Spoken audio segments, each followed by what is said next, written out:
you so much.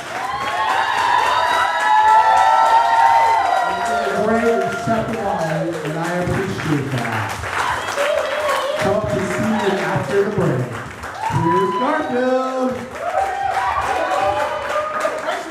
Oh, questions. Okay, I love questions. We have a lot of questions for you. So, what is the tradition here? We always like asking our features some questions. So, my first question for you: if you could be any cartoon character in existence, I'm the Tasmanian Devil. So, what is one thing you just hate about the Pacific Northwest?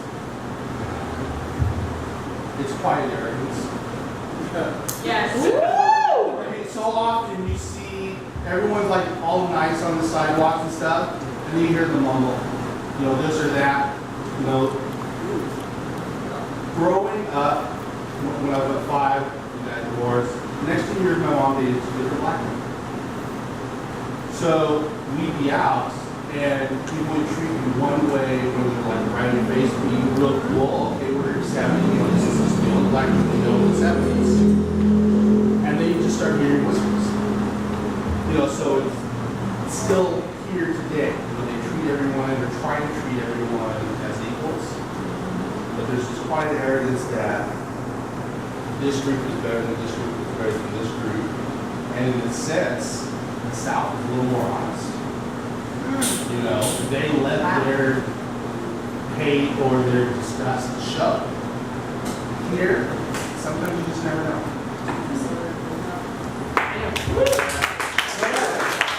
That's a lot. No, I watched it that in a row. Thank you. Okay. Especially because I'm from the South, I definitely understand what you're saying. Yeah, I lived in Houston for a year. Okay.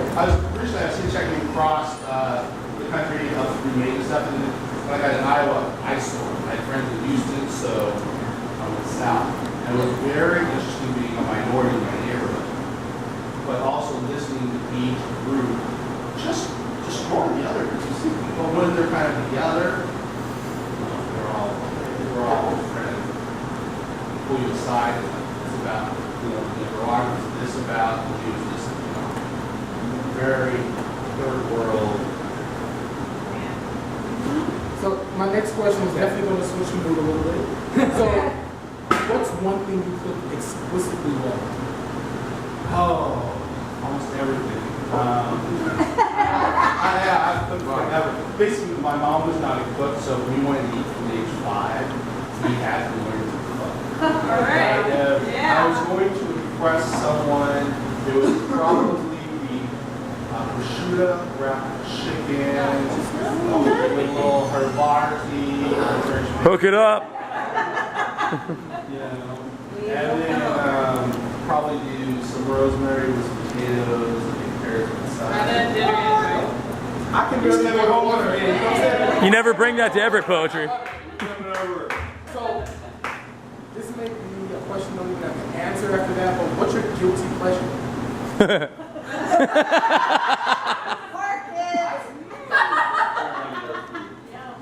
I try to live a guilt-free life. I mean, there's just because the thing. So that's how you know it's a poet. If you did that, a Guilt-free life. I'm just In the sense that I own what I do. And growing up, you know, I had the American dream in my eye. I honestly wanted to be president. I honestly wanted to follow Henry Jackson with our senator ever into the Senate. And I got a political science degree, planning to work for the CIA and then eventually run for office. And then we had the whole Iraq conflict thing, which really disgusted me because I was okay with us trading guns for prisoners, as long as we owned it. But the fact that we wanted to lie about it, I don't know we are doing this. Now to me, that was just bitter. So I ended up camping out on Shy Shot, which is up by Nita Bay. I was out there for like 21 days. And in that process, I decided to sell off everything I had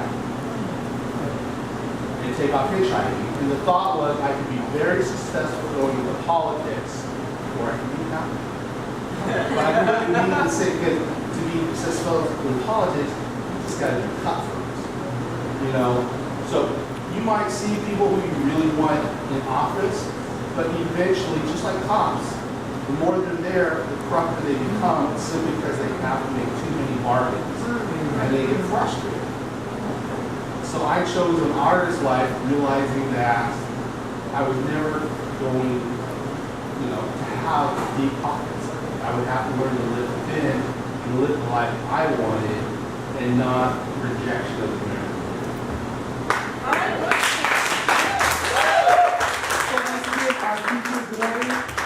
Over here selling books, they're only $10. Only $10. You can't even afford not to buy them. So make sure during the break, we're going to take a quick break right now, that you just come along, buy some of the merchandise, make sure you get some drinks, tip John at the bar. Was that his own? Play this one out.